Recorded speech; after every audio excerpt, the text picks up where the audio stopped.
What's up, Level 5 Coach here, talking to you guys through first workout of this challenge. This is technically workout 2 of day 1. It's the CrossFit class workout, and it's our home baseline workout. And this workout is the one we're going to test and retest at the end. This is a great short 4 to 7 minute blast workout. That's sure to do the trick. Starts off easy, starts to get tough in the middle, finishes off hard. And something we can just bust out anywhere where we're at, for the rest of our life. If you have 5 to 10 minutes to work out, just hit this workout and call it a day. So I'm doing it here in the garage. I got some horse stall mats that I got at Ace Hardware. And you can do this in your living room, in your garage for these couple weeks. If you want a space to be able to work out anytime you want, go over to Ace, grab some mats, throw them down. You can do any of these workouts and any other workout on them. And so this workout, if you're only going to do one workout, if you only have 5 to 10 minutes today and you just want to set your baseline, just do this workout. If you have 20 to 30 minutes and you want to get some extra cardio in, burn some extra calories, get a sweat going, then do the no equipment home workout, workout number 1 of the day. And maybe do it after, maybe do it in reverse order today. Do the CrossFit class baseline workout first, and then see how you feel after that. You might be done, you might be good to go and not need the extra 15 minutes of cardio in the no equipment workout, or you might rest, recover, and be up for putting in more work. So for today and today only, let's go ahead and do this workout first, and the no equipment home workout second, being optional. So no problem if you just want to bust this out and call it a day for day 1, because this challenge is going to start off easy and it is going to get hard. Just know that going in. So if it feels too easy, it's kind of supposed to be to start with. We start ramping up as of tomorrow. You'll see.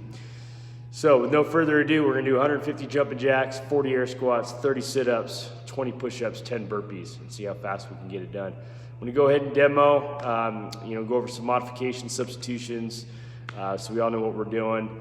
And then I encourage you to follow along with me with the clock. If you want to crank up your music, put on some headphones, go for it. And you can use your own clock or use the clock that will be set up on this video. So, jumping jacks, super simple but effective exercise. And when you do a large amount of them, like 150 like we're doing today, they can push your endurance. Okay, hard to do unbroken without stopping that many, a lot like jump rope. Okay, so the jump can be super small. It does not need to be a big jump. Your feet just need to go out and back in. It can just be an inch or two. You don't need this big, wide jump that you see some people do with jumping jacks. Hands just need to touch at the top like a burpee and come back to your sides at the bottom. Okay, so what we're looking at is this: 1, 2, 3, 4, 5. Okay, that's the tempo there. Every time your hands touch is a rep. Okay, so basically you're doing 2 hops out and in each time. So we're going to be doing 300 hops here on these 150 jumping jacks. It's going to take us a couple minutes or so, and it's going to get that heart rate up, and your calves are going to be burning.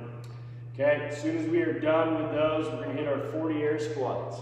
Okay, we want to make sure we get hips below knees, knees out, okay, chest up, eyes up, okay, and stay in the heels. We want to get full extension. It should be squeezing your glutes, locking out your knees, squeezing your quads at the top, and standing up.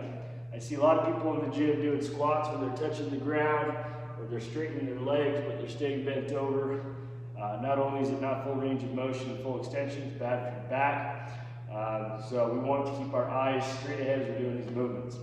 Also, as a side note, feel free to video yourself on these movements. You'll see a lot of stuff that you don't feel and be able to fix it. Sit-ups. Typically we use an ab mat in the gym for sit-ups. A lot of us don't have one at home.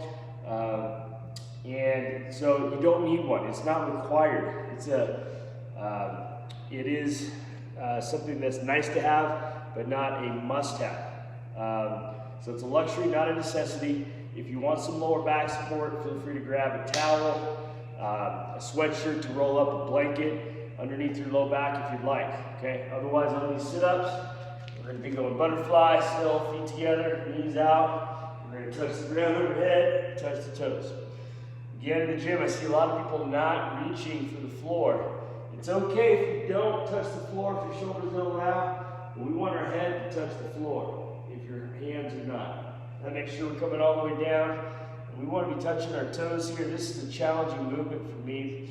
So it's a real challenge for me to get this full range of motion that I'm working on. Elbows through the knees. I see a lot of people stopping here, just to be faster, and just to make it easier. So try to hit head to the floor, okay, and then come over the knees, touch the toes, elbows through those knees. So big range of motion on the sit-ups. Okay, on the push-ups, you see a lot of people in the gym not touch the chest to floor. I see daylight between their body and the floor. That's not what we want to have, okay? It should be here, okay, or it should be here. I'd rather see you lay all the way flat down, okay, and come up assisting with the knees. I've also seen a lot of ladies specifically go into their knees on push-ups and staying there, okay?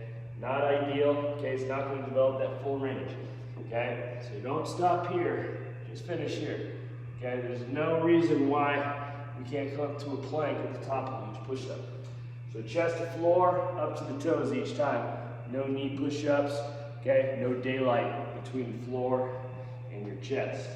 Okay, as soon as we're done with our 20th burpee, our push-up, we do another push-up to start our first burpee. You don't have to. Of course, you can stand up and then go right back down. Okay, but my tip for you, okay, is as soon as you're done with your last push-up, 20, go ahead and do another, okay, and then start your first burpee. Okay, chest to floor, and up. Okay. So it doesn't have to be a strict push-up, but again, we need to lay down flatly, fully like we do on the push-up, and we need to be here, okay? Just like we are in the jumping jack, touching the hands feet off the ground. So any of you, even with those that have jumping restrictions, they're not supposed to be jumping, okay? We can all softly do this. If we're unable to do this, okay, without any pain, we're doing it wrong. So just land softly on the burpee. There's no reason why we can't do that. Even if you're just lifting your heels and your toes aren't even coming off the ground, you know, that's kind of what we're looking for, is at least that. And we're going to do the same thing on the jumping jacks with that tiny hop, okay? So let's all try to do this to standard. Because again, this is our fitness test, and this is what we're going to retest, okay? So it should be a short blast, and this should be an all-out max effort sprint through it. Only if you have the time and energy. Go on to the 14 to 15 minute workout that is also programmed for today. That's going to be optional for today. Okay? So with no further ado, get yourselves ready. Hit pause if you need to. We're going to start the clock in 10 seconds, starting with 150 jumping jacks. Try to go unbroken. 3, 2, 1, go.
the same time as my regular baseline time. That was about a minute faster than I've done in the past, just testing it out. So my best on that, and that's gonna be tough to beat, but I know I can cut off some time. I bet I can get down to 3.5 minutes in 2 weeks. If not 3.5, somewhere between 3:52 and 3:30 is where I want to get to. And for me, place I can make up time is on the sit-ups. That's my weakness, so that's one of the things I want to work on in this 2-week challenge. We got a lot of them programmed, is sit-ups. And just general conditioning. Short, sweet, 4 minutes, but I'm still breathing hard. And hopefully you're done. We're almost done. Should be done in the next couple minutes. If you're not done yet, hopefully you recover quickly, catch your breath quickly.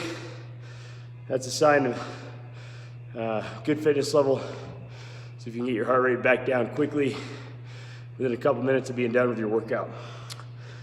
So that's our baseline test. Super simple, easy, right? Well, it's easy to complete, not easy to do under 4 minutes, even harder to do under 3.5. And for some of us, just getting under 6 or under 5 would be a good goal during this challenge. So we're gonna do this again in 2 weeks, but we got a lot of training between now and then. Not just to get better at this workout, but just get in better shape overall. So up to you if you wanna do the other workout. It's gonna be 4 minutes of burpees total. It's a lot of burpees. 4 minutes of jumping jacks. We already did a couple. And 4 minutes of tuck jumps. So, it takes 14 minutes to get through, so a bit longer, but something you can just pace yourself through cardio-wise, not quite as intense.